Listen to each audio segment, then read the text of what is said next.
ஆஸ்ட்ரோஜென் ஆன்மீக அன்பர்களுக்கு 2026ஆம் ஆண்டுக்கான என்னுடைய ஆசீர்வாதத்தை தெரிவித்துக் கொள்கிறேன். நரசிம்ம சுவாமியினுடைய ஆசியும் விஷ்ணுமாயனுடைய பரிபூரணமான ஒரு அருளும் இந்த 2026ஆம் ஆண்டு முழுவதும் உங்களுக்கு கிடைக்கணும்னு பிரார்த்தனை பண்ணுறேன். 2026ஆம் ஆண்டை பொறுத்த வரைக்கும் ஒரு நல்ல நம்பிக்கை தரக்கூடிய ஒரு ஆண்டாக அமையுமா என்பதை இப்போ பார்க்க போகிறோம். அதே நேரம் 2025ஆம் ஆண்டை பொறுத்த வரைக்கும் போர் குணம் நிறைந்த புரிந்து கொள்கின்ற ஒரு காரகத்தன்மையுடைய செவ்வாய் ஆண்டாகத்தான் கழிந்தது. வாழ்க்கையில் புரிந்து கொள்ள முடியாமல் வாழ்க்கையிலையும் தொழிலையும் கடுமையாக போராடிய உங்களுக்கு ஒரு நற்பலனை தரக்கூடிய ஆண்டாக 2026 அமையும் தான் தோணுது. காரணம் என்னென்னா, இந்த ஆண்டை பொறுத்த வரைக்கும் இந்த ஆண்டே சூரியனுடைய ஆண்டாக எண்கணித பிரகாரத்தில் 1 சூரியன். இந்த ஆண்டை பொறுத்தவரையும் சூரியனுடைய ஆண்டாகத்தான் ராஜகிரகனுடைய ஆண்டாகத்தான் தொடங்குகின்றது. அதே நேரம் குரு சனி ஆதித்யத்தில் இந்த ஆண்டு நகர்கின்றது. அந்த வகையில் பார்க்கும்போது 2026ஆம் ஆண்டு எவ்வாறு இருக்கும் என்பதை இப்போ பார்க்கலாம். அதே நேரம் திருக்கணித பிரகாரம் சனி பயிற்சி நடந்து கொண்டிருக்கின்றது. அந்த வகையில் பார்க்கும்பொழுது மீனத்தை பொறுத்த வரைக்கும் 7 சனியில் விரய சனியாக இருந்தவர் ஜென்ம சனியாக மாறி அற்புதமான ஒரு குருவாக, அதுவும் பார்த்திங்கன்னா ஒரு கட்டுப்பாடு மிக்க குருவாக இருந்து உங்களுக்கு நிறைய பாடங்களை எல்லாம் போதித்து தந்தார். வாழ்க்கை என்றால் என்ன, பணம் என்றால் என்ன, காசு என்றால் என்ன என்பதையெல்லாம் விளக்கி தந்தார். உறவை உணர்த்தினார். நல்ல அனுபவத்தை தந்து அவர் திரும்பவும் வக்ர நீந்தி இப்போ பார்த்தீங்கன்னா சனியில் விரய சனியாக இருக்கின்றார். அதே நேரம் 2026 பொறுத்த வரைக்கும் வாக்கிய பிரகாரமும் சனி பயிற்சி தான். அதே இந்த சனி பகவான் தான் விரய சனியாக, மத்தியமத்தில் குரு பயிற்சி, இந்த ஆண்டினுடைய இறுதியில் ராக்கியது பயிற்சி சந்திக்க போகிற பார்க்கலாம்.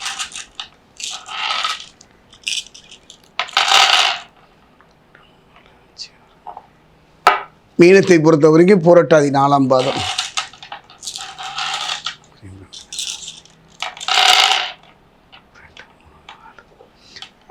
உத்திரட்டாதி, மீனத்தை பொறுத்த வரைக்கும் ரேவதி, மீனராசி அன்பர்களை எத்தனை போராட்டங்கள், எத்தனை இழப்புகள், எத்தனை வேதங்கள், நண்பனும் பகைவனாய் மாறுவதையெல்லாம் வாழ்க்கையில் சந்திச்சிட்டிங்க. 2025 2026 பொறுத்த வரைக்கும் எப்படி என்று பார்த்தால் ராசியினுடைய அதிபதியே குரு தானே வக்ரகதியில் சஞ்சரிக்கிறார். அவர் இப்போ பார்த்தீங்கன்னா வக்ரகதியில் நிலவுகின்ற ஒரு சூழ்நிலை சஞ்சாரத்தை இருக்கின்றார். ஆத்மகாரகன் என்று சொல்லக்கூடிய சூரியன், புரிந்து கொள்கின்ற காரகத்தன்மையுடைய செவ்வாய், புதன், களத்திரகாரகன் சுக்கிரன் பார்வை, ராசியில் சனி, புதிய நம்பிக்கை பிறக்கும். இவர் மேலே பதிகிறதுனால ஒரு அற்புதமான நம்பிக்கை இழந்து கலங்கியவங்களுக்கு ஒரு நம்பிக்கையும் தைரியமும் பிறக்கின்ற ஒரு அருமையான காலம் 2026 ஆண்டினுடைய தொடக்கம்.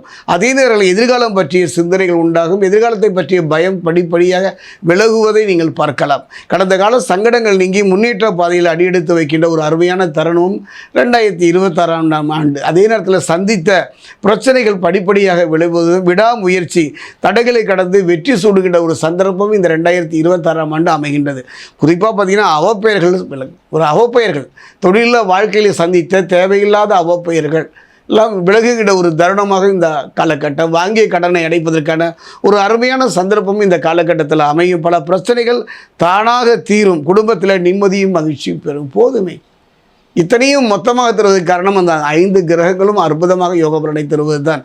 ராசியின் அதிபதி மற்றும் 10ஆம் அதிபதி யாருன்னு பார்த்தீங்கன்னா குரு.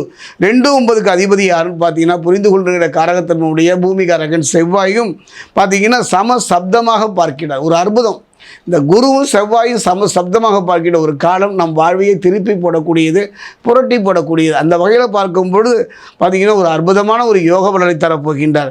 செவ்வாயை சம சப்தமாக பார்க்கின்றார். நன்மைகள் ஏற்படுத்தும். குடும்பத்தில் மகிழ்ச்சியும் சந்தோஷமும் ஏற்படும். இதை விட வேறு என்னங்க வேணும்? குடும்பம் பார்த்திங்கன்னா பொருளாதார நிலத்தில் நல்ல முன்னேற்றத்தை ஏற்படுத்தும். விரயத்தை சுபமாக மாற்ற முடியும். இது ஒன்று தான்.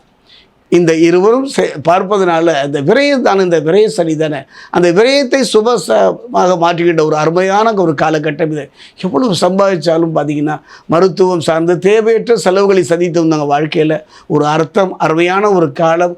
விரயம் சுபமாக மாறுகின்ற ஒரு வல்லமை இந்த கிரகங்கள் உங்களுக்கு அமைத்து தருகின்றன. அதே நேரம் பார்த்திங்கன்னா ராசிக்கு 6ஆம் அதிபதி யாருன்னு பார்த்தீங்கன்னா ஆத்மகாரகன் சூரியன். 4-7ஆம் அதிபதி யாருன்னு பார்த்தா புதனுடன் இணைந்து புத ஆதிக்க யோகம் என்று சொல்லக்கூடிய ஒரு அற்புதமான யோகத்தை தருகின்றார்கள். அது மட்டும் கிடையாது. 2026ஆம் ஆண்டு நான் ஏன் இவ்வளோ நம்பிக்கையாக உங்களுக்கு நான் சொல்கிறேன்னா, அந்த ஆண்டில் தான் பார்த்திங்கன்னா ஒரு அற்புதமான ஒரு யோகம்னு சொல்லுவாங்க.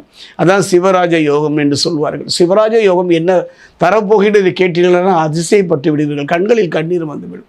ஒரு மனிதன் தொழிலில், வாழ்க்கையில் நல்ல மனைவி, நல்ல பிள்ளை, நல்ல தொழில் அத்தனையும் இருந்தும் ஏன் மனம் ஒரு விரக்தியில் இருக்குது?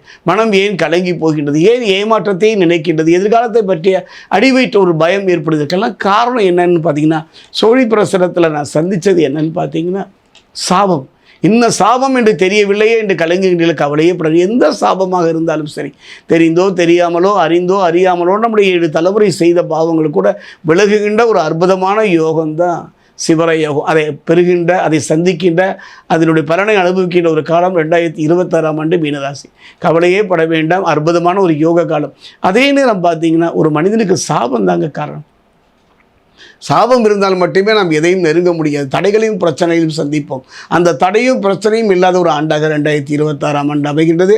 நீங்கள் செய்ய வேண்டியது ஒன்றே ஒன்று தான். திருத்தணி பாதசனீஸ்வரர் ஆலயம் சென்று, விரயசனியாக இருப்பதனால சனி பகவானுக்கு ஒரு தேங்காய் வாங்கி உடைத்து நீரை வெளியேற்றி நெய் நிரப்பி தீபம் ஏற்றுங்கள். அங்கே இருக்கக்கூடிய சகசரலிங்கேஸ்வரி நாமே தொட்டு பூஜை பண்ணலாம், ஸ்பரிச தரிசனம் செய்யலாம். இங்கே போகும்போது தேனோ பாலோ பன்னீரோ இளநீரோ வாங்கி கொண்டு உங்கள் கையினாலே அபிஷேகம் பண்ணி இந்த சிவராயோகத்தின் முழு பலனும் எனக்கு கிடைக்கணும் பிரார்த்தனை பண்ணுங்கள்.